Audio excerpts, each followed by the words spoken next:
There's a specific kind of silence that lives inside old houses, not the peaceful kind, not the kind that means rest, but the kind that means something was buried there and never dug back up, and the walls learned to stop asking questions a long time before you ever moved in. I grew up in that silence. I ate breakfast in it, did my homework in it, went to sleep every single night with it pressing against the ceiling above my bed, and for 29 years I told myself that every family had a version of it, that quietness wasn't the same as secrets, that what wasn't spoken simply wasn't important. I was wrong about that in a way that I am still, even now, learning to measure. It started with a water stain. That sounds almost too ordinary to be the beginning of something that would take an entire year of my life and reshape every memory I thought I owned, but that's exactly what it was. A water stain on the ceiling of my childhood home, which I had come back to help clear out after my father went into assisted living, spreading wide enough that I climbed into the attic to check for damage, and found instead a wooden box pushed so far into the back corner it was practically inside the wall itself. It was not a decorative box. It was not a keepsake box left carelessly forgotten.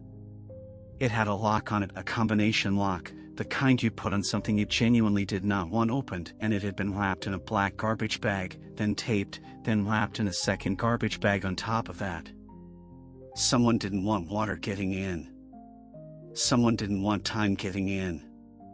Someone had worked very deliberately to make sure that whatever was inside that box survived longer than the instinct to protect it. I should have called my mother before I opened it. I want to be honest about that. I should have picked up the phone and said, "I found something, what is this?" before I drove to the hardware store, bought bolt cutters, and sat in the driveway of my childhood home for 40 minutes talking myself into what I already knew I was going to do. But here's the thing nobody tells you about discovering a secret. By the time you're standing in front of it, some part of you already knows it exists. Some part of you has always known. The finding isn't a surprise. The finding is just a moment your body finally catches up to what your gut has been quietly carrying for years. The lock came off easier than I expected. Inside the box there were papers, a small stack of photographs, something that looked like an official document folded in thirds, and a child's drawing, the kind a 5 or 6-year-old makes, stick figures in front of a house, the sun in the corner with lines radiating out from it, the word home written in crayon at the bottom in handwriting that was not mine and not my sister's. I knew every drawing we had ever made. My mother kept them all. I had never seen this one in my life. I picked up the first photograph and the air in that attic changed, or maybe it was just my breathing that changed, which amounts to the same thing when you're alone and suddenly afraid. The photograph showed my father. Younger than I had ever seen him, maybe mid-20s, standing outside a house I didn't recognize, with his arm around a woman I had never seen before in my life, and she was holding a baby. He was smiling the way people smile when they don't know the smile is going to outlive the moment by 30 years. On the back of the photograph, in my father's handwriting, were 4 words. Just 4. And by the time I finished reading them, I understood that I did not actually know my family at all. I put the photograph face down on the attic floor because I couldn't look at it anymore, but I also couldn't put it back in the box, and I couldn't leave the attic, and I couldn't call anyone, and I couldn't stop my hands from shaking in that particular way they do when your nervous system receives information that your mind is not yet equipped to process. I sat up there for nearly 2 hours. Not crying. Not thinking clearly. Just existing in that specific state of suspension between the life you had this morning and the life you're going to have to figure out how to live starting now. And what kept rising to the surface, more than confusion, more than anger, was something I can only describe as recognition. Because the more I stared at that box and everything spilling out of it, the more I realized that I had been handed clues my entire childhood and simply never understood what I was supposed to do with them. My father did not talk about his past. I had accepted that as personality long before I was old enough to question it as a choice. He was a quiet man in the way that certain men of his generation were trained to be quiet, contained, functional, present in body but carefully absent in any conversation that moved toward history or feeling. Ask him about his childhood and he would give you 3 sentences and then find something across the room that urgently needed his attention. Ask him about his parents and he would answer in a tone so flat and final that even as a child you understood the question was not welcome a second time. I thought he was private. I thought that was just who he was. What I understand now is that privacy and concealment look almost identical from the outside, and the only way to tell them apart is to find a locked box in an attic when you are 29 years old and the man who locked it can no longer tell you why. There were other signs. There were always other signs.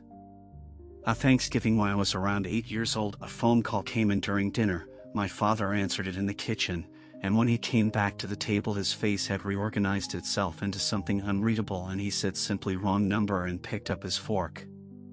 My mother didn't ask. My sister didn't ask.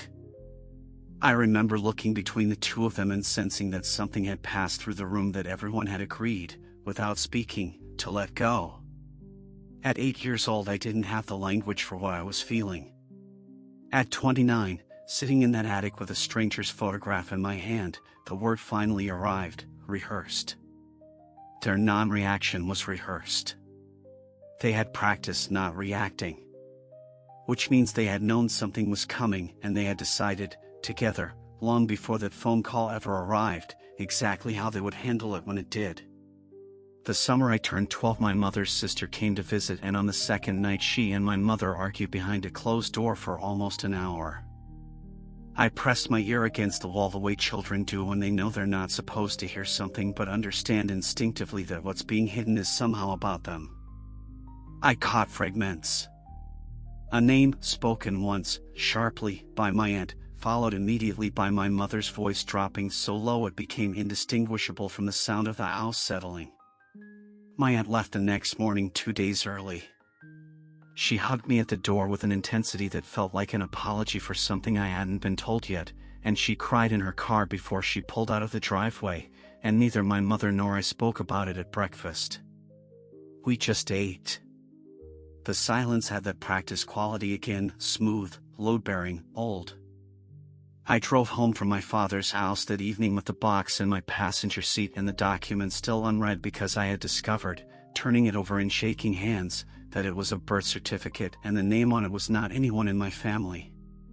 Or at least, that's what I had believed until today.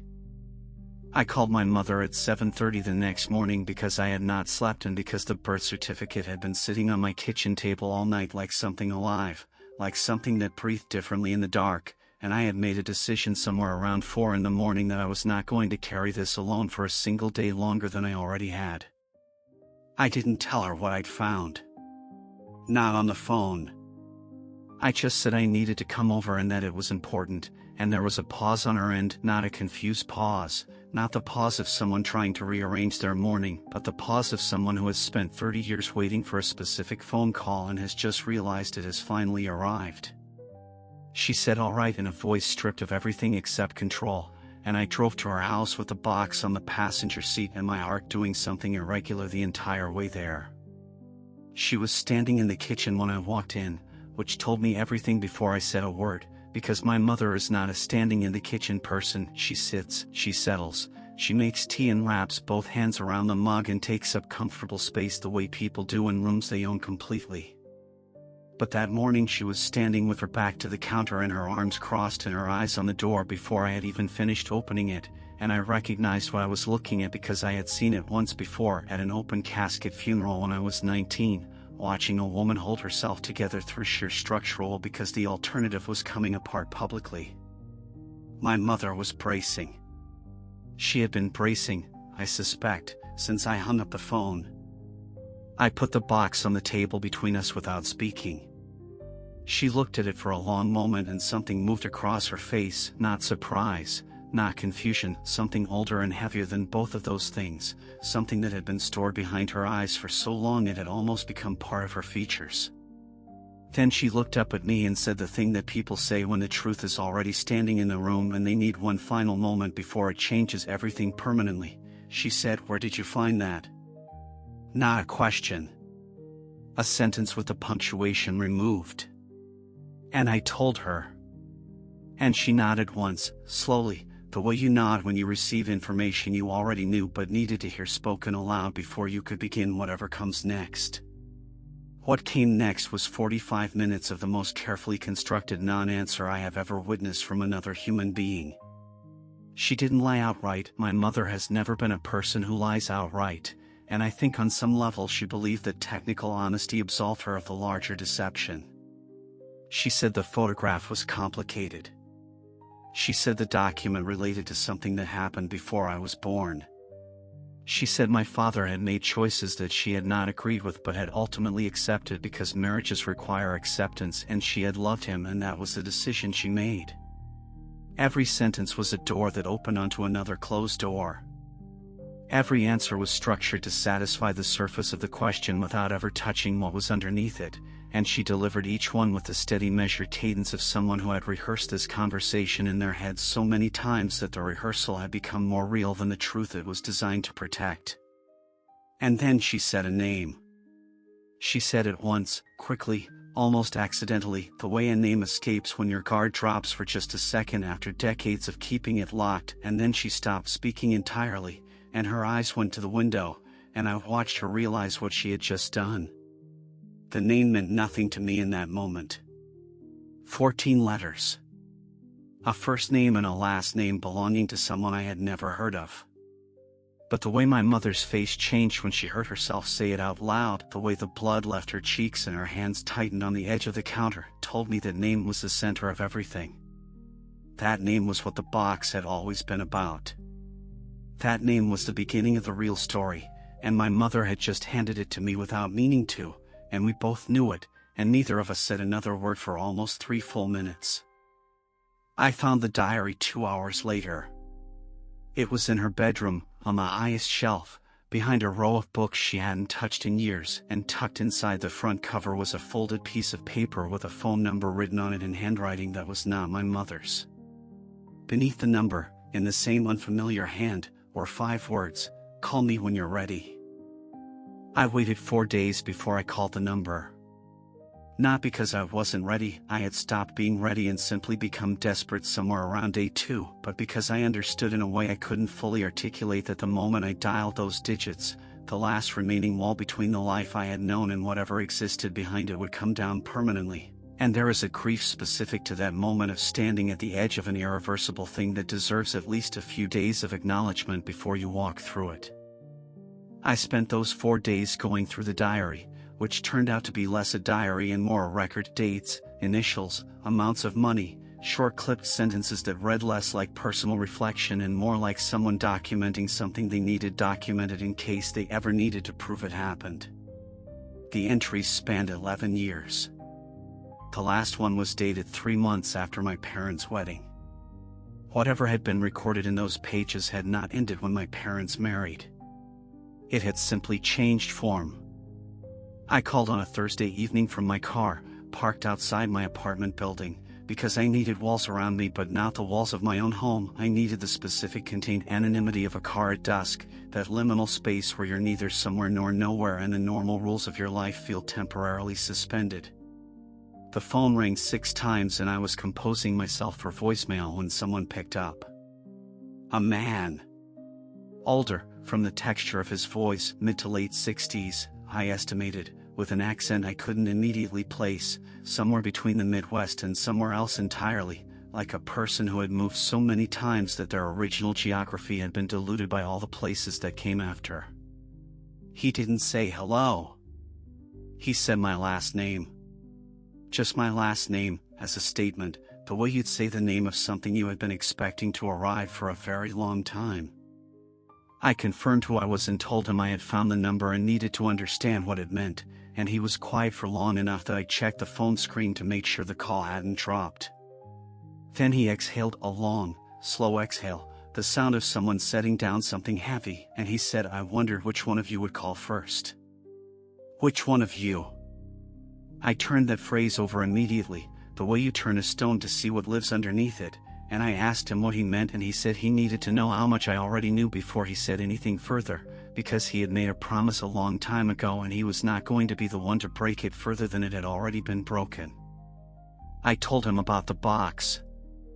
I told him about the photograph and the birth certificate and the name my mother had let slip.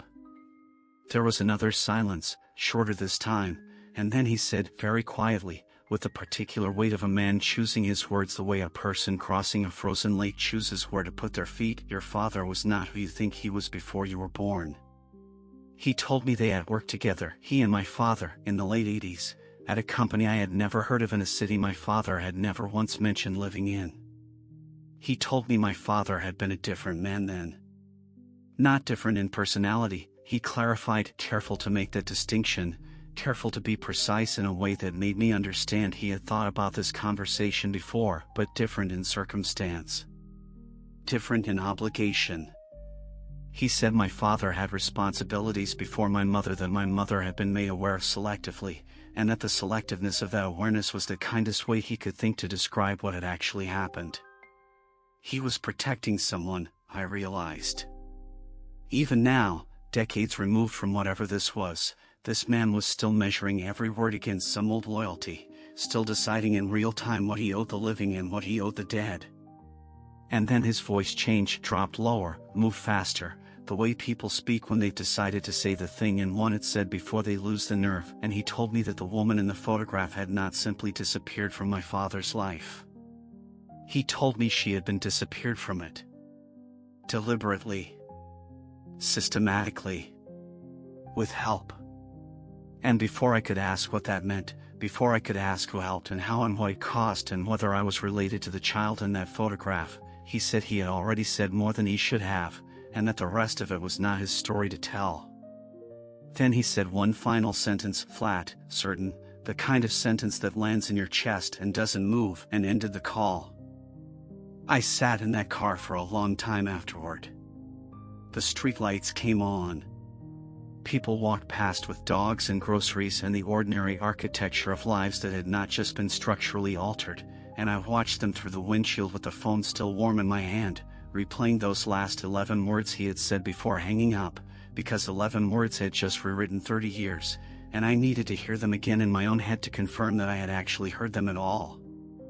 There is a particular kind of determination that arrives after shock has finished its first wave, not anger exactly, not grief exactly, but something that borrows from both of them and converts their energy into forward motion, into the specific compulsion to find every piece of paper that exists and lay them all out until the official version of events and the real version of events are standing next to each other where you can finally see the gap between them.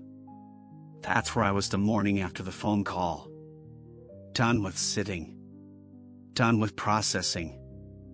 I opened my laptop at 6 in the morning with the name my mother had accidentally spoken written on a notepad beside me, and I began pulling on every thread the public record will allow me to pull, and what I found in the following 72 hours did not answer my questions so much as it geometrically multiplied them. The name was real. That sounds obvious, but it wasn't. Some part of me had been quietly hoping it was a mistake, a mishearing, a name my mind had constructed out of syllables and fear in that fraught kitchen moment. But she was real. She existed in records the way people exist when they've lived an actual life in actual places, a social security trail, an address history, employment records visible at the edges of public databases, a brief mention in a local newspaper archive from 1987 that I almost missed, tucked into the back pages of a small regional paper. 3 sentences about a community fundraiser with her name listed among the volunteers. She had been 24 in that photograph.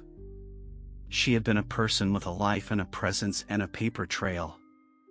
And then, at a specific and documentable point, that trail narrowed and then it stopped. The death record took me the better part of a day to locate because it wasn't filed where I expected it to be, not in the city where the newspaper had placed her, not in the state I had been searching, but in a different state entirely, filed 14 months after that photograph was taken, in a county that had no logical connection to anything else I had found. The cause of death listed was cardiac arrest. She was 26 years old. 26 years old with a cause of death that belongs to a different demographic entirely, filed in a place she had no documented reason to be, and the file date landed with a precision that made my stomach turn because it was 4 months before my parents' wedding. 4 months. I wrote that down and stared at it for a long time, the way you stare at an equation that keeps producing an answer you don't want to accept. The death certificate had an informant listed, the person who reported the death to the county. It was a name I didn't recognize, not my father, not anyone connected to anything I had found yet, and that absence felt deliberate in a way I couldn't immediately justify but couldn't dismiss either. Natural deaths have next of kin as informants. They have spouses, parents, siblings, people who are present because love puts them in the room. The person listed on this certificate was not family. The relationship listed was acquaintance.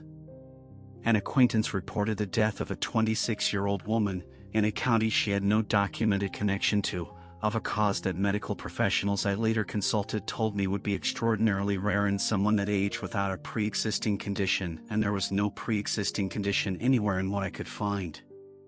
No hospitalizations. No prescriptions. No medical history that pointed toward a heart that was failing. Just a healthy young woman, and then, 14 months after my father's arm was around her in a photograph, a death certificate filed by someone who called themselves an acquaintance and apparently never appeared in the public record again. I requested the birth certificate for the child in the photograph next, because the child existed in that image with the certainty of a small solid fact, and facts were the only currency I trusted anymore. It took 3 days and a formal records request and a wait that felt geological in its slowness. When it arrived in my inbox as a scanned document, I opened it standing at my kitchen counter and I read the father's name listed in the designated field, and I put my phone face down on the counter because I needed a moment where that information existed in the room without me having to look directly at it. My father's name. His full legal name, spelled correctly, in the official designated field of a birth certificate belonging to a child I had never known existed. Which meant somewhere out there, in a life that had been running parallel to mine for 30 years without my knowledge, I had a sibling. The word sibling does something specific to your nervous system when it arrives without warning after 30 years of believing you knew the exact dimensions of your family. It doesn't land like information. It lands like a physical rearrangement, like someone has quietly moved the furniture of your entire interior life 3 inches to the left while you were sleeping, and now every step you take in the dark hits something that should be familiar but isn't quite where you left it. I had a sister. One sister. That was the count I had grown up with, the number that had defined the shape of my childhood, the arithmetic of my family that I had never once thought to question, because why would you question arithmetic that has been presented to you as facts since before you were old enough to understand what facts were? And now there was another number. And the other number had a name on a birth certificate and a father we shared and a mother who had died at 26 in a county that made no sense, and they had been out there living, aging, existing in the world for every single year that I had been alive and entirely unaware. I found them through a combination of the birth certificate, the death record, and a genealogy database that I had created a profile on at 2 in the morning with the focused recklessness of someone who has moved past the point of caution into the territory of needing to know regardless of consequence. The database matched DNA I had submitted a kid months earlier on a whim, one of those idle curiosity decisions you make without understanding that you are actually pulling a pin, and when I logged in and filtered by closest matches, the name was there. Not at the distant cousin level. Not at the level of shared great-grandparents and diluted percentages. At the level that the database flags with a different color, a higher certainty, a relationship category that read close family and then in parentheses offered the possibilities: parent, child, sibling, half-sibling. I stared at that screen until the words stopped being words and became just shapes, and then I wrote a message that I rewrote 11 times before sending, something that tried to be calm and careful and not overwhelming while also communicating that I had just discovered their existence and my hands were shaking and I needed them to know that whatever they knew or didn't know, I was not approaching this with anything except the need to understand. The response came in 4 hours. 4 hours, which told me they had been waiting. Not necessarily for me specifically, but for contact, for acknowledgement, for the moment when someone from the other side of the wall finally appeared and confirmed that the wall had always been real and not a construction of their own making. The message was longer than mine. It was controlled in the way that people are controlled when they have had years to practice being controlled about something that is fundamentally uncontrollable, and the very first line stopped me completely. They wrote, "I always knew you existed. I just didn't know if you knew about me." They had known. Someone had told them, or they had found their own box, their own paper trail, their own locked thing in an unexpected place, and they had been carrying the knowledge of my existence for long enough that it had become part of how they understood themselves. They knew I was out there. They had simply been waiting to see if I would ever find my way to the same truth they had been living inside of for years. We spoke on the phone the following evening, and the conversation lasted 3 hours and 40 minutes and covered the kind of ground that most siblings accumulate over decades of shared dinners and arguments and ordinary proximity, compressed into a single call by the urgency of lost time. They were a year older than me. They had been raised by their maternal grandmother after their mother died, told only that their father was someone who couldn't be part of their life, no name given, no explanation that satisfied, just the specific cruelty of an absence framed as a fact of nature rather than a human decision. They had grown up with a photograph of their mother and a silence where their father should have been, and the silence had the same quality: minded, practiced, load-bearing, designed to outlast the curiosity of a child who would eventually become an adult with access to databases and records, and the particular desperation that comes from needing your own story to make sense. And then they told me something that my mother didn't know I now knew. Something that reframed the death certificate, the county, the acquaintance listed as informant, the cardiac arrest at 26. They told me their grandmother, in the final weeks of her life, in that loosening that happens when people understand they are running out of time to say the true things, had told them that their mother had not simply died. That the circumstances around her death had never added up. That someone had ensured she would not be a complication. And that the someone their grandmother had named, quietly, with her eyes on the door even though she was dying and there was no one left to be afraid of, was not a stranger. After that phone call I didn't sleep for 2 days in any meaningful sense. I horizontal rested, which is different, which is the body going through the motions of recovery while the mind refuses to participate, cycling through everything that had been said and everything that hadn't been said, and the expanding distance between what I had believed about my father and what he was apparently capable of being. Because that was the thing that the grandmother's deathbed disclosure had introduced, that nothing before it had, not the box, not the birth certificate, not even the death record filed in the wrong county. All of those things had raised questions about what my father knew and when he knew it. The grandmother's words raised a different question entirely. They raised the question of what my father had done. And that is a categorically different thing to sit with at 3 a.m. in a dark apartment, because knowing and doing exist on entirely separate moral planes, and I had just been handed information that suggested my father might not have been standing on the plane I had spent my entire life assuming he occupied. And that was when the memory arrived. Not gradually, not the way memories usually surface, rising slowly through layers of time like something waterlogged finally reaching the top, but suddenly, completely, with the specific vividness that certain memories hold when they have been waiting for the right context to make themselves fully understood. I was 16.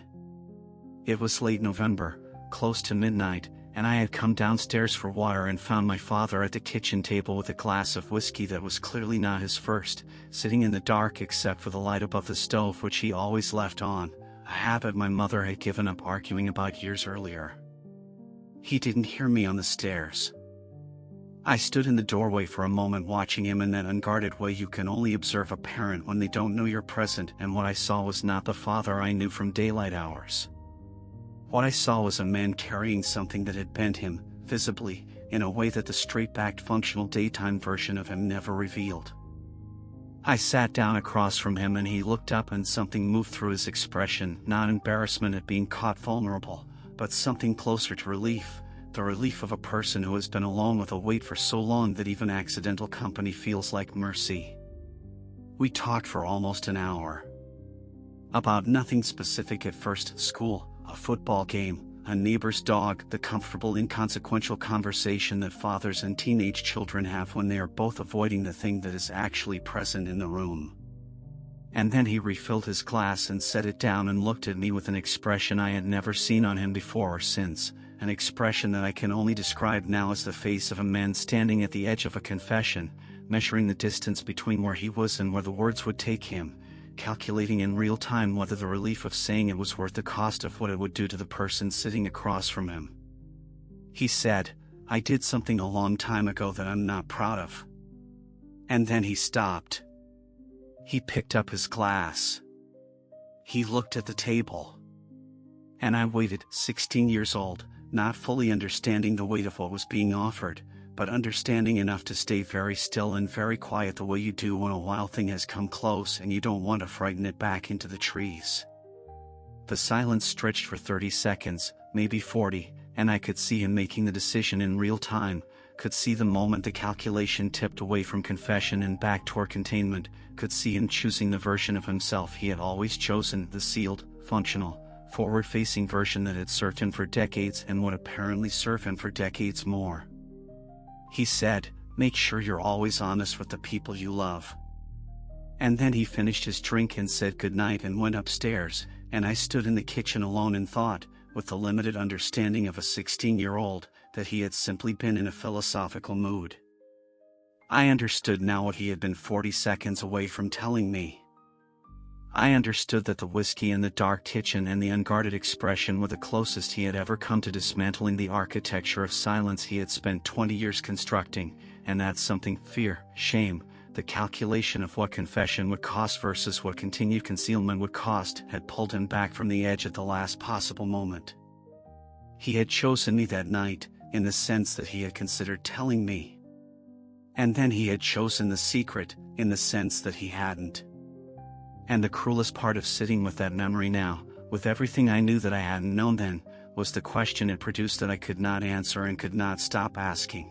If he had told me that night, if he had said the true thing instead of the safe thing, would any of the next 13 years have looked the same? Would a 26-year-old woman's death record still be sitting in a file in a county that made no sense? Would my sibling have grown up with a silence where a father should have been? I didn't know. I still don't know. What I knew, sitting with that memory at 3 in the morning, was that my father had been given a door out of the lie he was living, had stood in front of it, hand on the handle, and had walked back to the table instead. There is a specific year in every family's secret where the decision gets made. Not the year the thing happened, because things happen incrementally, through accumulation, through a series of smaller choices that don't announce themselves as consequential until it's too late to reverse them, but the year someone looked at what existed and made the deliberate calculation that burial was preferable to truth. For my family, that year was 1989. I know this now with the certainty of someone who has spent weeks cross-referencing dates across documents, testimonies, and the careful geography of a paper trail that was designed to obscure but could not, ultimately, withstand the scrutiny of someone with enough time and enough reason and enough grief to keep pulling. 1989 was the year my father was 27 years old, working in a city he never mentioned, in a life he would spend the next 3 decades systematically erasing. It was the year the woman in the photograph was still alive. It was the year my sibling was born. And it was the year my father met my mother, which I had always believed was simply when his life began, when the real story started, and which I understood now was actually the year he decided to end one story and begin another and ensure the first one was never found. My sibling had documents that I didn't. They had spent years longer than me building a picture of what happened, and in the weeks after our first phone call we shared everything, pulled our separate paper trails into a single reconstruction that was more complete than either of us could have assembled alone. What emerged from that reconstruction was a timeline that was almost unbearable in its clarity once you could see the whole shape of it. My father and the woman in the photograph, I will call her by her first initial, R, because she was a real person and deserves more dignity than the woman in the photograph, had been together for nearly 2 years before my sibling was born. It was not a casual relationship. Letters my sibling's grandmother had kept confirmed that careful, considered letters in my father's handwriting that demonstrated a level of emotional investment and future planning that made the subsequent abandonment not easier to understand but harder, because you could not read those letters and conclude that he hadn't known what he was doing or who he was doing it to. The sequence of events in 1989 moved with a speed that suggested panic. I discovered she was pregnant in the spring. My father's response, reconstructed from the grandmother's account and a series of financial records my sibling had obtained, was not the response of a man stepping toward responsibility.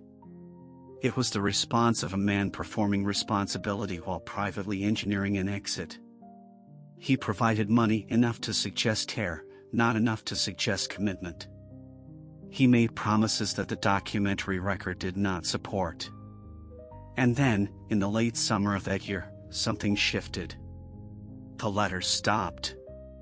The financial support restructured itself through a third party, that same acquaintance name that had appeared on the death certificate, a detail that now carried a weight it hadn't carried before. And my father relocated. Not gradually, not with a natural explanation of career progression, but abruptly. New city, new job, new social architecture built from scratch in a place where no one knew the name or the existence of the child she was raising alone. My mother entered the picture 4 months after the relocation. I have thought carefully about what she knew and when she knew it, because the question of her culpability is not simple, and I am not interested in simple answers to complicated questions. What the evidence suggests, and I want to be precise about the difference between what evidence suggests and what I can prove, is that she was told a version. Not the full version, not the version with our name and the child and the letters and the financial arrangements and the acquaintance who would later file a death certificate. A version.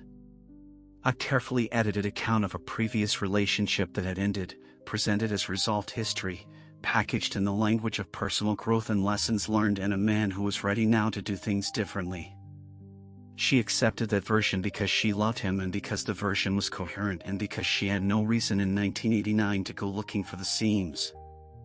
What she found out later, and she did find out more, incrementally, over years, which explained the practice quality of her silences and the weight behind her eyes in certain unguarded moments, came to her in pieces that she processed alone, integrated alone, and ultimately decided to absorb into the marriage rather than detonate it, because by the time the fuller picture arrived she had 2 children and 15 years invested, and had made the calculation that millions of people make when the truth arrives late, that the life already built was worth more than the destruction required to rebuild it on an honest foundation. I understood that calculation. I did not yet know whether I could forgive it. There is a moment in every unraveling where the singular becomes plural, or what you believe was one person's secret reveals itself to be a shared infrastructure, maintained collectively, by multiple people across multiple decades, each one having made their own private calculation about the cost of silence versus the cost of truth, and having arrived at the same answer. I reached that moment on a Tuesday afternoon in my sister's kitchen, my actual sister, the one I had grown up with, the one who shared my parents and my childhood and the same carefully constructed version of our family history, when I laid everything out on her table the way I had once laid it out on my mother's, and watched her face do something I had not anticipated and was not prepared for. She didn't look shocked. She looked relieved.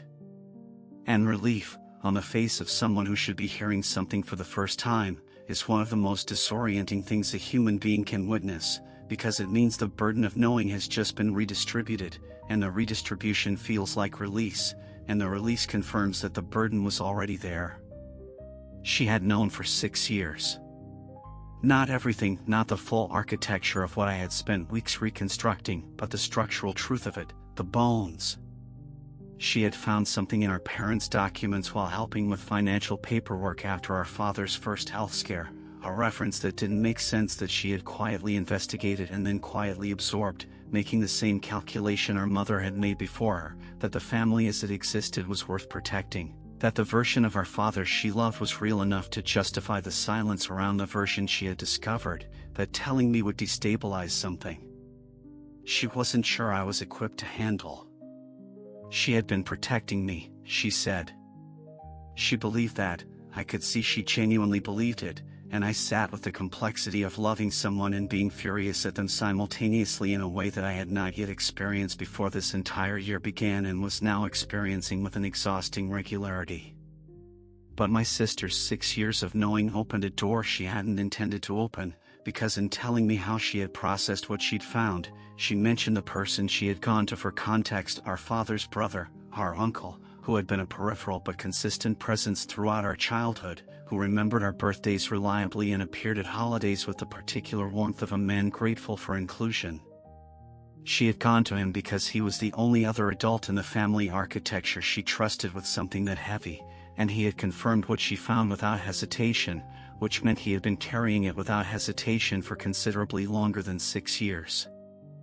I called him that evening.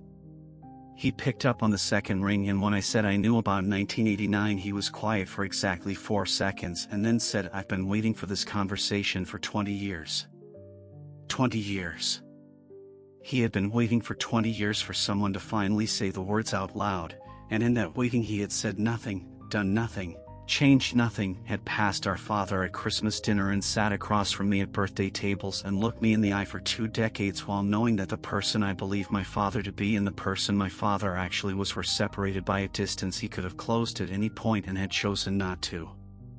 He justified it the way people justify long-maintained silences, with the language of protection, of loyalty, of the belief that some truths do more damage than the lies they replace.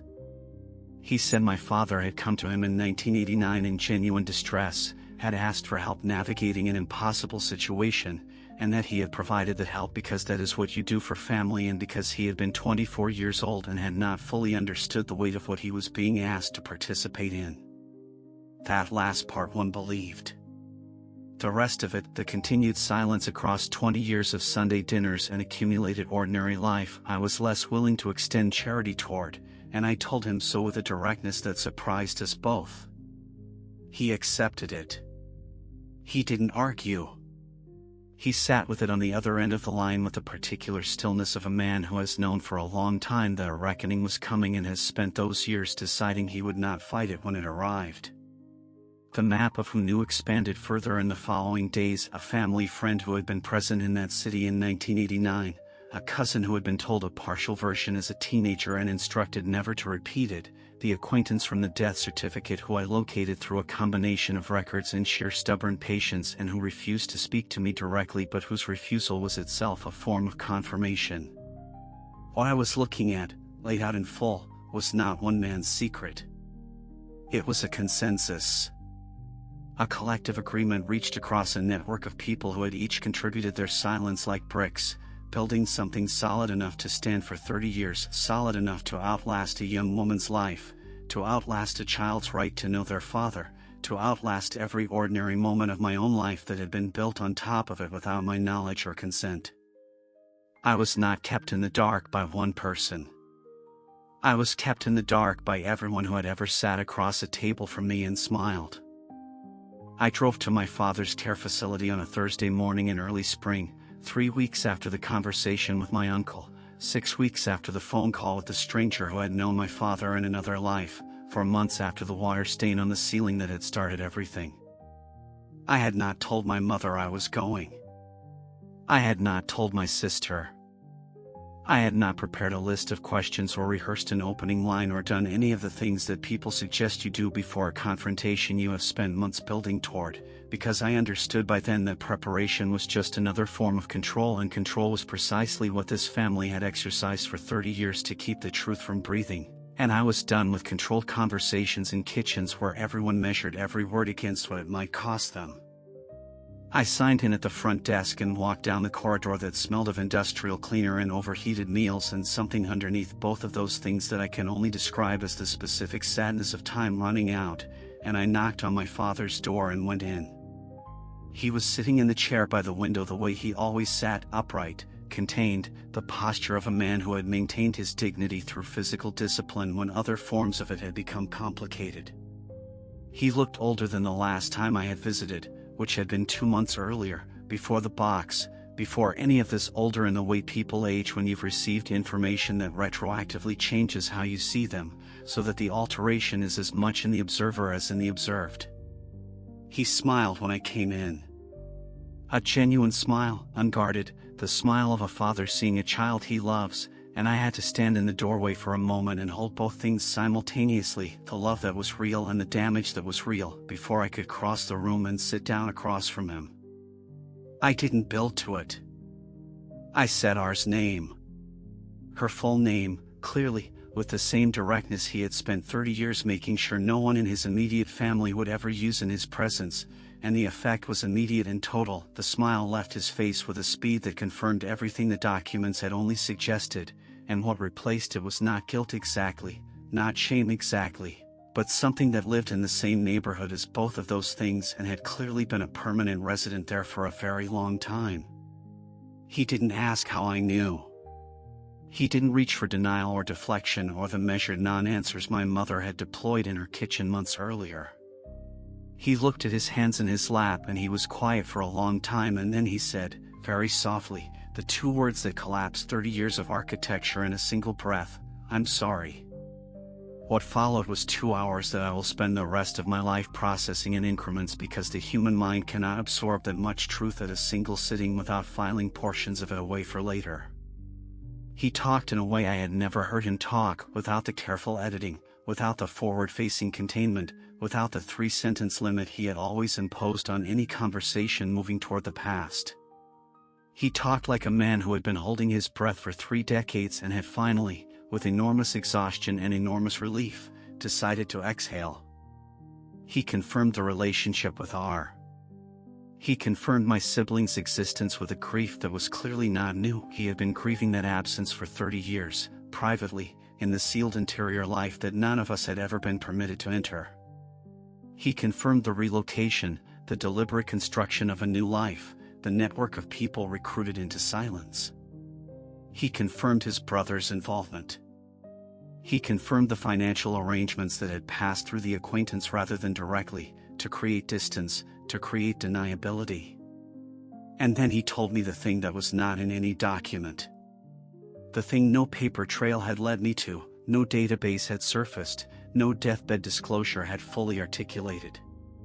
He told me that R's death had not been something he arranged. He said this with a directness and a desperation that I believed, that I still believe, because there are things you can fake and things you cannot, and a dying man's terror at being thought capable of the worst thing is not among the fakeable ones. But he told me that he had known, in the days before she died, that something was wrong. That she had contacted him frightened.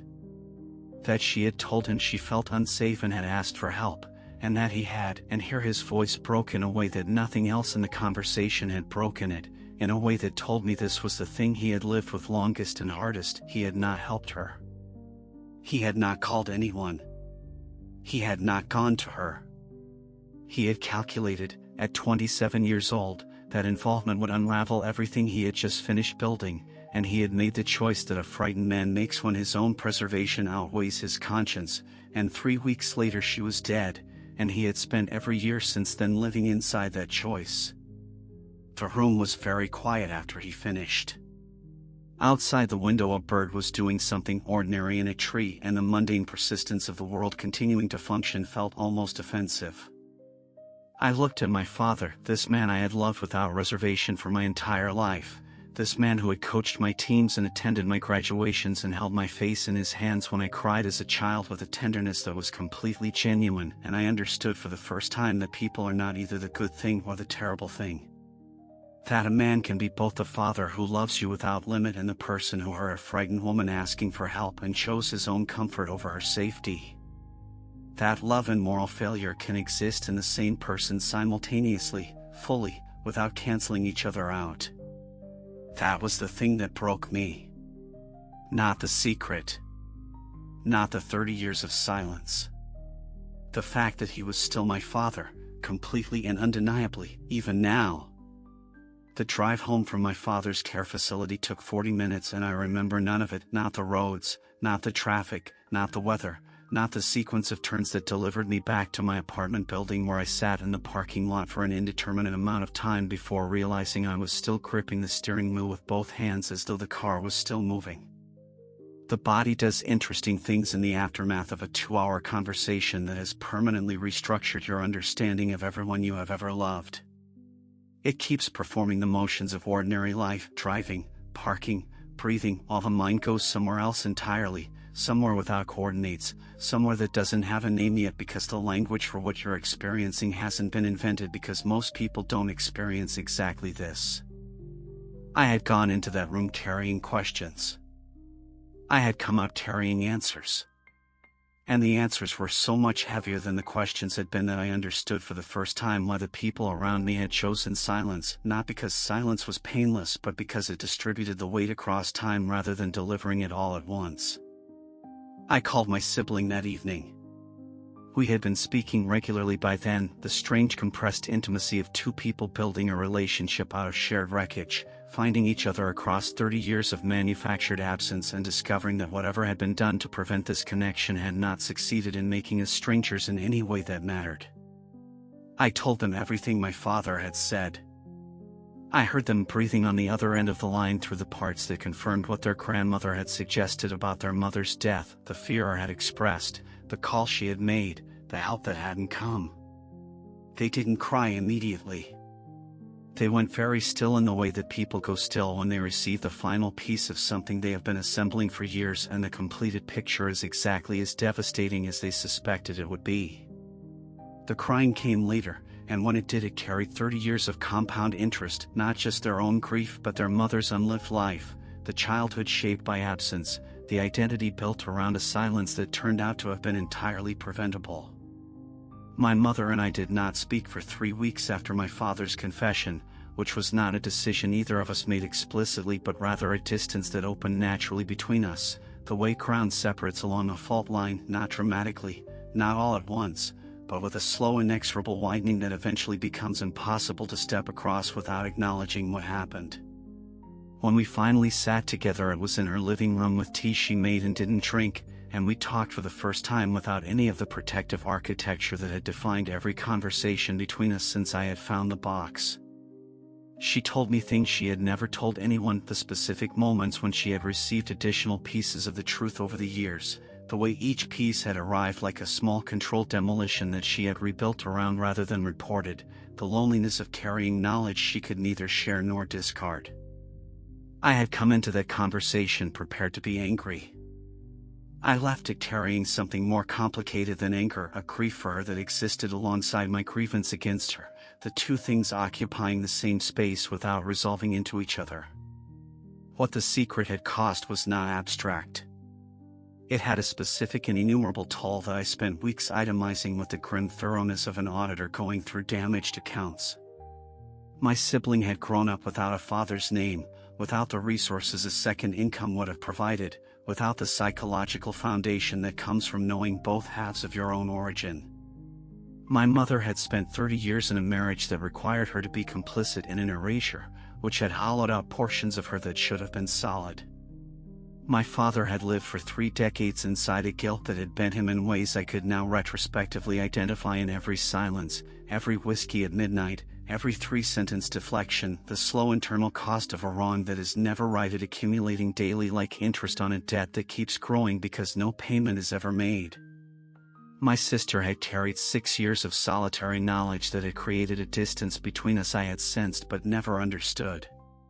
And I had built my entire sense of self on a foundation I had never been permitted to inspect, which meant that everything constructed on top of it, my understanding of family, of loyalty, of what love looks like in practice, now required examination from the ground up.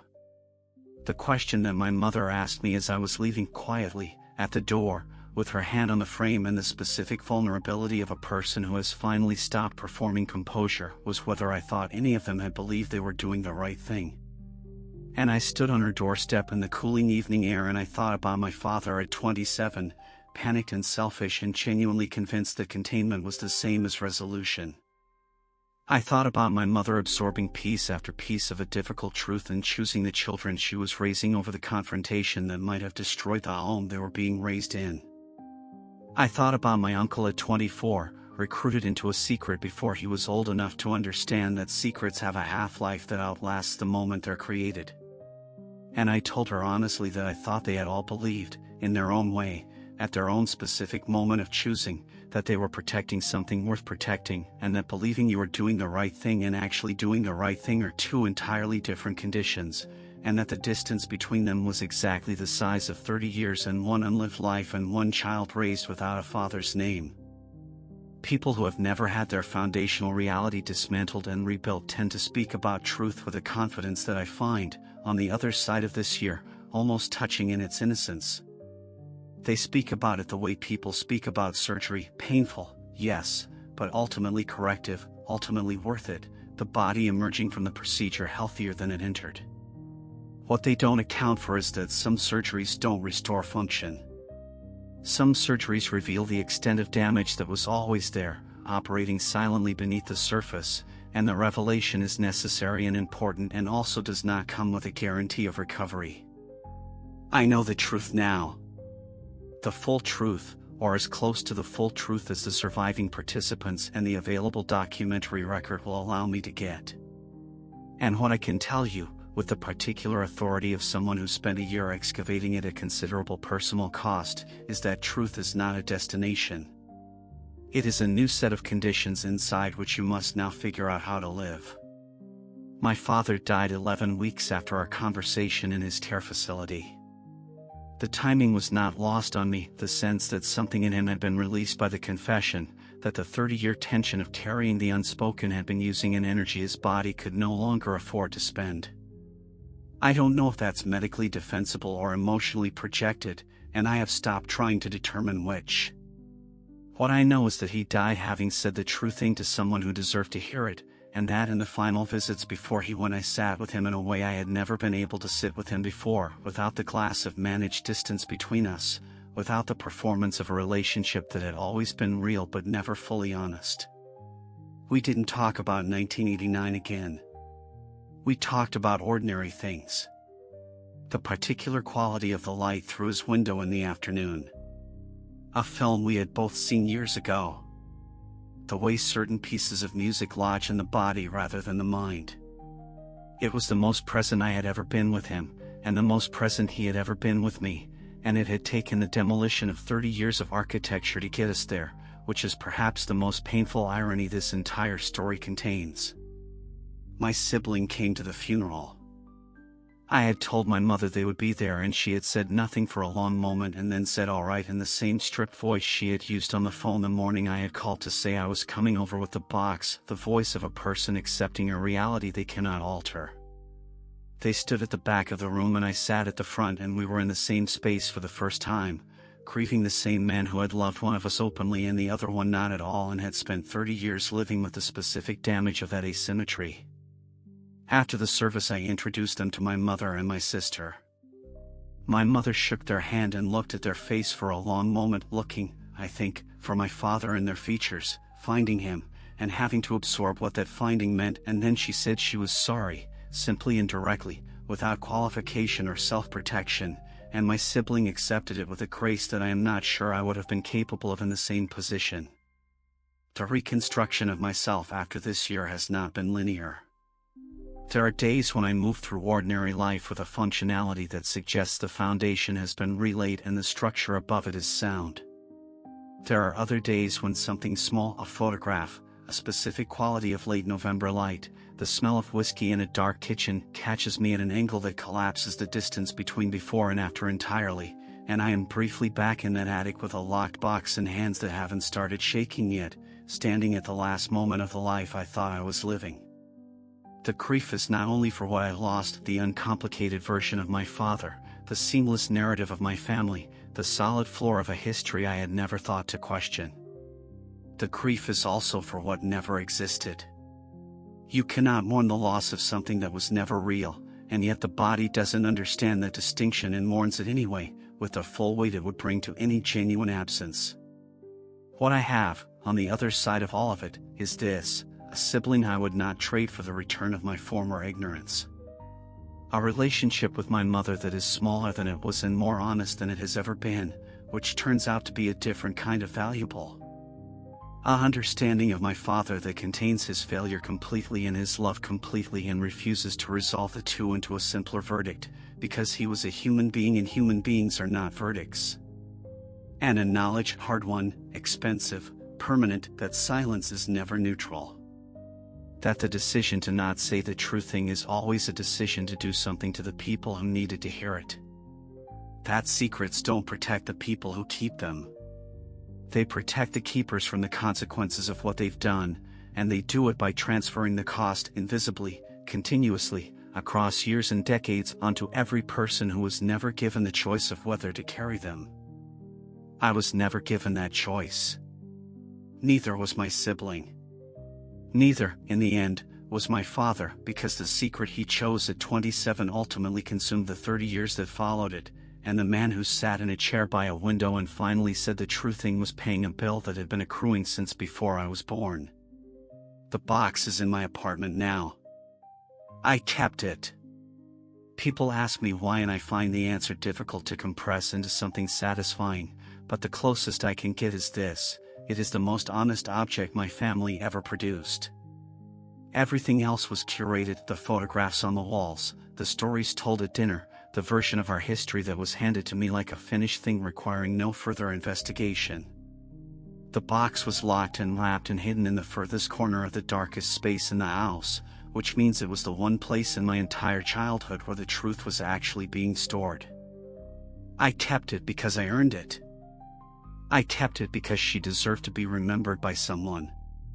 And I kept it because on the days when the reconstruction feels impossible and the new foundation feels unsteady beneath me, I need to be able to look at the thing that started it and remind myself that I chose to know that when the choice between the comfortable lie and the devastating truth presented itself in an attic on an ordinary afternoon, I took the bolt cutters to the lock.